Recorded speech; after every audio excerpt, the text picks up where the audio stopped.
As notícias que os outros não dão.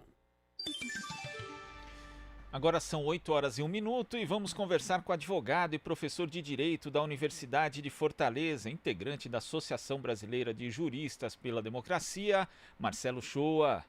Bom dia, Shoa. Bom dia, Glauco. É uma felicidade começar a semana conversando com vocês. Felicidade é nossa, a gente agradece aqui já pela sua participação e eu queria começar, a gente tem muito assunto, né, Shoa, porque realmente o governo Bolsonaro é quase uma novela, né, de cunho assim dramático ou tragicômico, mas que infelizmente dentro desse contexto de pandemia acaba arriscando muitas vidas. Mas eu queria começar por um outro incidente diplomático aí promovido agora pelo ministro da Educação, Abraham Weintraub, que ele publicou ali no Twitter dele uma postagem ironizando, né, usando personagens da Turma da Mônica para ironizar a China. E, mais uma vez, né, seguindo aquilo que já havia feito Eduardo Bolsonaro, no sentido de acusar de forma infundada o país. E aí ele diz o seguinte, né, depois já houve uma resposta da Embaixada da China, obviamente contestando a postagem do ministro da Educação e pedindo também uma retratação por parte do governo brasileiro, não só por este, mas por outros ataques sofridos pelo país por meio de integrantes do governo Bolsonaro. Como é que você vê isso, ainda mais nesse momento que a China é a maior fabricante de equipamentos de proteção individual, por exemplo, do mundo, que são muito necessários para os profissionais de saúde e que inclusive têm sido até desviados, retidos de forma bastante questionável pelos Estados Unidos? Glauco, a postura do ministro da Educação só tem duas hipóteses aí. Ou é uma pessoa tão sem noção, tão sem perspectiva de como acontece a realidade, que na ausência das escolas e das universidades que estão paradas, ele resolve encontrar um motivo para aparecer, e esse motivo encontrado é achincalhar com a China, vamos dizer assim, né? Agredir a China, ou então ele está, numa outra hipótese, cumprindo um serviço que é uma orientação dada pelo próprio governo. Nenhuma das duas hipóteses podem ser descartadas, porque ele é um sem noção, não há dúvida disso, já vem demonstrando ao longo do tempo. Mas, por outro lado, o governo federal, não o governo todo, mas o presidente Bolsonaro, ele tem se mostrado uma pessoa contrária ao isolamento, como quase que se quisesse que essa pandemia se alastrasse. E a China hoje é o principal ponto de demonstração de que essa pandemia pode ter uma inflexão se você trabalhar de maneira responsável a contenção epidêmica. E a China está tentando ajudar o Brasil, mas como é que a China vai ajudar o Brasil se vem do núcleo duro do governo todas essas demonstrações de animosidade? Um dia é o filho do presidente, no outro dia é o ministro da Educação. Fica difícil, meu amigo. Agora, o problema, Glauco, é que no meio dessa coisa aí estamos nós. Quer dizer, nós é que vamos ser prejudicados ou pela falta de noção do ministro da Educação ou por ele estar, em nome do núcleo duro do governo, exercendo um serviço sujo. E não é justo que os brasileiros e as brasileiras morram por causa da inconsequência e da irresponsabilidade dessas pessoas. E é importante quando você ressalta esse papel que a China desenvolve hoje, né, já que ela enviou, por exemplo, profissionais médicos e também equipamentos de saúde para a Itália, que é um dos países que mais sofre com a pandemia no mundo, e também tem compartilhado seu conhecimento adquirido durante essa pandemia com outros países. Enquanto os Estados Unidos, país ao qual o Brasil se alinha automaticamente no governo Bolsonaro, tem agido no sentido contrário. Não só tem retido cargas com equipamentos, desviado isso, permitindo aí a compra que já foi chamada inclusive de pirataria moderna pelos alemães, né, de equipamentos aí necessários para profissionais de saúde no combate à epidemia do coronavírus. E ainda por cima, os Estados Unidos também não levantaram sanções econômicas contra o Irã, contra a Venezuela, pelo contrário, na Venezuela até o cerco ficou maior agora, e contra Cuba, o que acaba prejudicando também o combate à epidemia nesses países. São duas posturas bastante distintas, né, Uchoa? É lógico, os Estados Unidos eles tentam, nesse momento em que há uma crise cada vez mais grave no país, e que está às vésperas da eleição presidencial, o presidente Trump tenta mudar o foco, tenta mudar o cenário para o seu eleitorado e melhorar a sua popularidade em cima da desgraça alheia. Quer dizer, ao mesmo tempo em que ele faz, agora correndo, né, pelo tempo que perdeu, atrás de conter a pandemia dentro do próprio território, através desse uso, como a Alemanha colocou muito bem, de pirataria moderna, sacrificando outros estados, ele vem tentando também mudar o foco da discussão, fazendo o que está agora, por exemplo, ameaçando Maduro, acirrando o bloqueio contra Cuba, violando os direitos humanos do povo venezuelano e do povo cubano. É um jogo que não tem uma lógica do ponto de vista da ética, mas tem uma lógica própria do ponto de vista da desonestidade com que essas pessoas vão trabalhando as suas políticas exteriores. E o Brasil, nesse momento, fica assistindo com a mão na frente e outra atrás, porque o governo brasileiro apoiou o Trump e continua apoiando, mas agora se vê vítima também dessa conduta desonesta, que é fazer pirataria em cima do Brasil.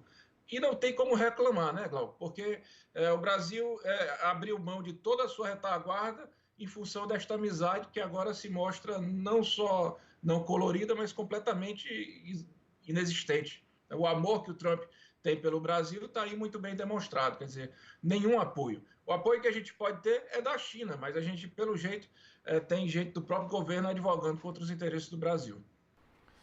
Pois é, Uchoa. E a gente chama aqui a participação da Marilu Cabanhas, que está trabalhando remotamente. Oi, Marilu. Oi, Uchoa, bom dia, prazer em falar com você. Oi, Marilu, prazer, querida, sempre um prazer. Então, Uchoa, vamos falar aqui. Eu queria que você comentasse a pesquisa do Datafolha e também quero repercutir contigo a fala do presidente Bolsonaro em relação já à fritura do ministro da Saúde, Luiz Henrique Mandetta. Vamos ouvir primeiro, aí eu te faço a colocação, tudo bem? Vamos lá? Claro. Algumas pessoas no meu governo algo subiu a cabeça deles, estão se achando, eram pessoas normais, né? Mas de repente viraram estrelas. E falo pelos cotovelos, tem provocações. Mas a hora dele não chegou ainda não, vai chegar a hora dele. Amém. Amém. E a minha caneta funciona. Amém. Não tenho medo de usar a caneta, nem pavor. E ela vai ser usada para o bem do Brasil. Amém. Não é para o meu bem. Tá? Amém. Nada pessoal meu. E Deus está contigo, presidente. Estamos aqui e o para povo empunhar a também. espada com o Senhor. E a nação E o povo também. também. Amém. A gente vai vencer essa. Em nome de Jesus. Em nome de Jesus. Fiquei com vocês no jejum Amém. hoje. Eu sou Amém. católico. Amém. Tá? E estou feliz porque eu acredito. Amém. É muito fácil acreditar em Deus. Amém. Basta alguém querer descobrir de onde veio. Se descobrir, ele pode não acreditar, né? Mas nós não sabemos, nós viemos do Espírito Santo, tá certo? Amém. Mas nós vamos voltar para esse lugar. A gente tem que voltar Amém. com a ficha limpa. O mais limpa possível.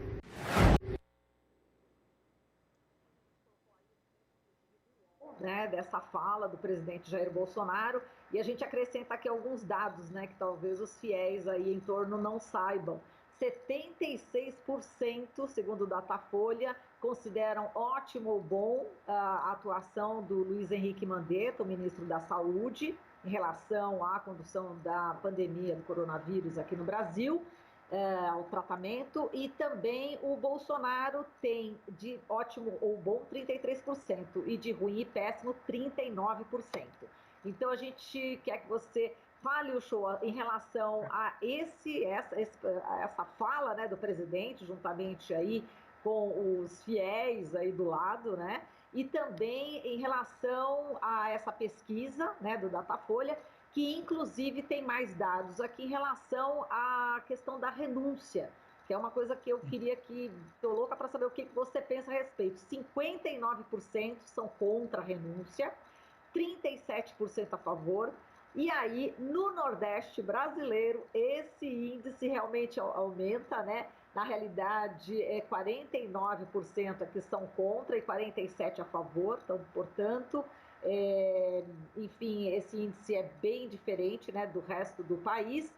E também 52% creem que o presidente tem condições aí de liderar o país na crise, e 47%, 44%, aliás, consideram que o presidente não tenha condições aí de liderar essa crise, né, de liderar o país nessa atual crise. Então, são esses índices que eu queria que você comentasse, e também essa fala do presidente que já colocou o Mandetta na frigideira.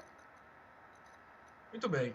Bom, lembrar a quem nos assiste, quem nos ouve, que esses números eles foram colhidos antes dessa entrevista do presidente, né, dessa manifestação.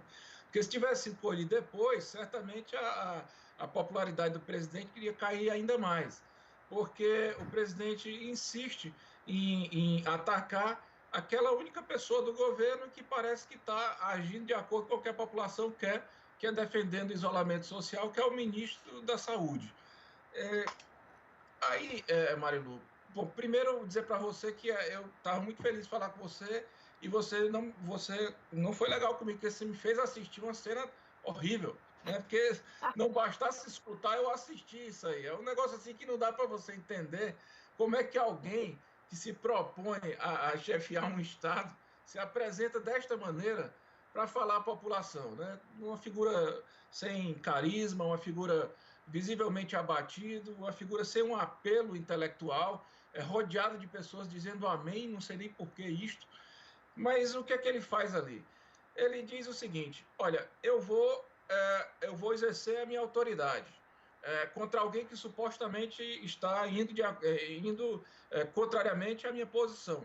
E este alguém é o ministro da Saúde, que é a única pessoa que eu vejo que está realmente crescendo nesse momento, e as pesquisas demonstram isso. Ora, se ele é o presidente da República, ele não precisa ameaçar, ele simplesmente usa a caneta que ele acha que é forte, né? Então, também há duas hipóteses aí. Ou ele blefa mais uma vez, ou ele de fato não tem mais controle sobre o governo dele. Se ele não tem controle sobre o governo dele, e aí cada dia mais há uma especulação em torno do papel do chefe da Casa Civil, que é um militar, e eu acho até que isso é possível, porque ele demonstra nessa entrevista, nessa manifestação, que ele não tem força, ele renuncie, que é a única coisa que ele pode fazer, e mudar e dar um diferencial nessa discussão toda. Se ele acha que ele não tem mais condição de governar, porque ele está excluído dentro do próprio governo, pelas pessoas do próprio governo dele, que não aceitam mais o jeito dele governar, ele só tem uma saída, é renunciar. Por isso que aqui no Nordeste ele está com essa manifestação tão forte pró-renúncia. Acho que essa pesquisa não foi feita no Ceará, foi pulando o Ceará, porque se tivesse passado pelo Ceará, esse número pró-renúncia ainda teria sido maior, porque é a forma mais fácil do presidente da República abrir o campo para que haja uma tomada de posição em relação à crise. A hipótese do impeachment, a hipótese da averiguação dos crimes comuns, até a interdição, mas a renúncia é mais simples, mas só que eu não sei se o presidente vai topar. Enquanto isso, o que é que a gente faz? Espera que o ministro da Educação, da Saúde, Mandetta, continue fazendo aquilo que ele tem que fazer, que é cumprir a orientação da Organização Mundial de Saúde e das organizações médicas do Brasil. Lembrando, o ministro Mandetta não está sendo transformado em herói no Brasil porque está fazendo algo extraordinário, não. Ele está sendo transformado porque está fazendo o básico, aquilo que ele tem que fazer, que, no caso, por incrível que pareça, é o contrário do que o presidente disse, que o presidente botou na cabeça que a crise, que a pandemia não existe, que é uma resfriadinha, uma gripezinha, e com aquelas pessoas ali que ficam no entorno dele dizendo amém, me parece que ele é muito tocado por isso. Exato. Agora, a gente viu, inclusive, o show, as praias do Rio de Janeiro também sendo frequentadas neste final de semana. Você atribui também essa presença, né, das pessoas que estão furando a quarentena, furando as recomendações da OMS, do Ministério da Saúde, uma influência, eles recebem essa influência do presidente da República, na sua opinião? Sem dúvida, Marilu. Por isso que na semana passada a BJD, estou até tomando aqui o café aqui no canequinho da BJD, Associação Brasileira de Juristas para a Democracia, nós representamos o Tribunal Penal Internacional contra o presidente por crime contra a humanidade, porque essa postura não é nem omissa, na verdade é diligente no sentido de enfraquecer a política de isolamento, de enfraquecer as estratégias de contenção da pandemia que a própria OMS estipula como importantes. Essa política dele de manifestamente ser contra, isso influencia as pessoas. Isso mostra, ao colocar dúvida para as pessoas, Marilu, abre a porta para que haja contestação das estratégias. Ora, se a maior autoridade do Brasil está dizendo que aquilo ali é uma falácia, para que mesmo eu vou ter que ficar dentro de casa se eu posso ir para a rua? É um absurdo. É claro que isso atenta contra a vida das pessoas, é claro que isso atenta contra a contenção do contágio, e por isso eu acho que a BJD exerceu um grande papel na semana passada, representando para o Tribunal Penal Internacional. Vamos ver se o Tribunal Penal Internacional toma esse alerta como uma medida relevante nesse momento, e eu acho que tomará, porque o mundo todo está mais ou menos uniforme, no sentido de que a política do isolamento social é a mais importante. Beleza, vamos chamar o Glauco agora. Agora, Uchoa, estava escutando aqui suas ponderações em relação à pesquisa do Datafolha e, na verdade, queria fazer aí uma observação pelo seguinte, né? A gente teve o governo Michel Temer durante 2 anos e meio governando com índices de aprovação muito baixos, boa parte da gestão dele, inclusive, com índices recordes, né, em termos de popularidade baixa. E nada aconteceu na prática, né? O Michel Temer continuou governando ali, a única coisa que ele não conseguiu aprovar foi a reforma da Previdência, mas várias outras reformas e medidas provisórias ele conseguiu passar ali, inclusive muitas delas danosas aos trabalhadores. Depois a gente viu aí o Bolsonaro sendo eleito, inclusive aprofundando o mesmo caminho do governo Temer no que diz respeito à economia. Você acha que, mesmo com essa popularidade negativa do Bolsonaro hoje, a apatia da sociedade vai acabar garantindo que ele continue no poder? Olha, Glauco, a situação do Bolsonaro é diferente da do Temer, porque, embora tivesse uma popularidade muito baixa, o Temer tinha uma coesão no governo, né? No governo golpista, mas de qualquer maneira ele tinha o apoio do Senado, da Câmara, ele tinha apoio dentro do próprio governo, era um governo que falava uma língua só. Quando tinha as divergências, era do ponto de vista, digamos assim, pragmáticos, mas não a ponto de declinar toda a estratégia de governo. Agora não. Agora as fraturas são expostas. O governo ele já perdeu a confiança do Congresso, a confiança da Câmara, do Senado, a confiança do Supremo, perdeu a confiança dentro do próprio governo. Todo dia é uma pessoa que deixa do governo porque não acredita mais naquilo ali. Ele perdeu a confiança dos governadores, que na verdade ele tem uma força nas polícias, mas com a perda da confiança dos governadores dificulta para ele.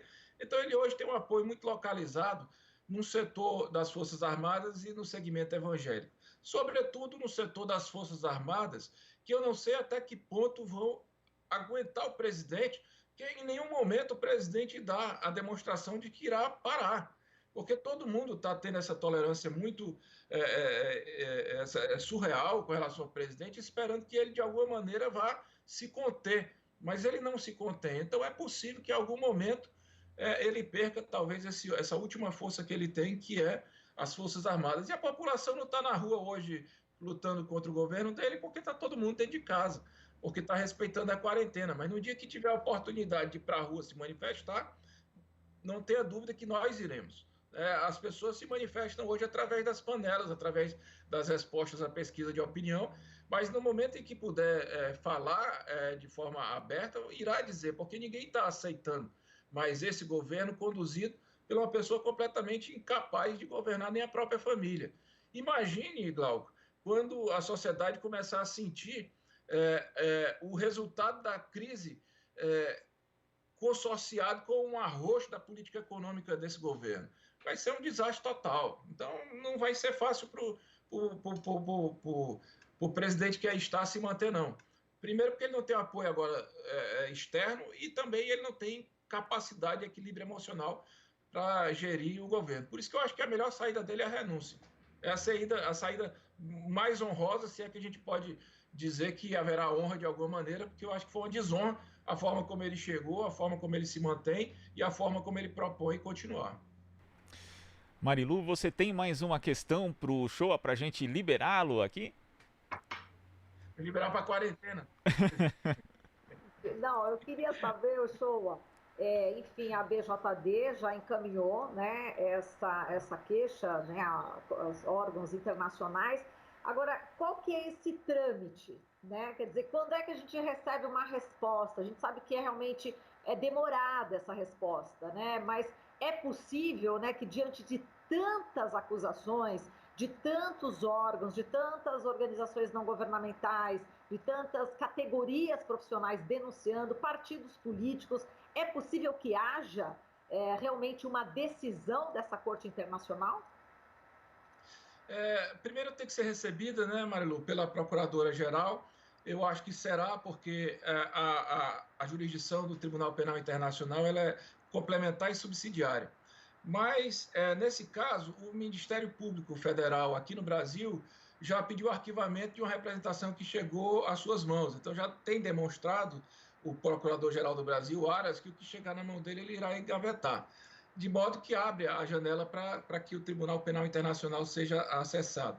E aí foram feitos alguns pedidos. Um pedido imediato era a solicitação de informações do governo brasileiro sobre os fatos que estavam sendo alegados. Um outro que era o pedido de instauração de uma espécie de inquérito, que é uma forma do TPI, do próprio procurador, investigar os casos que estão acontecendo aqui. Isto é o processo, é a parte inicial, né?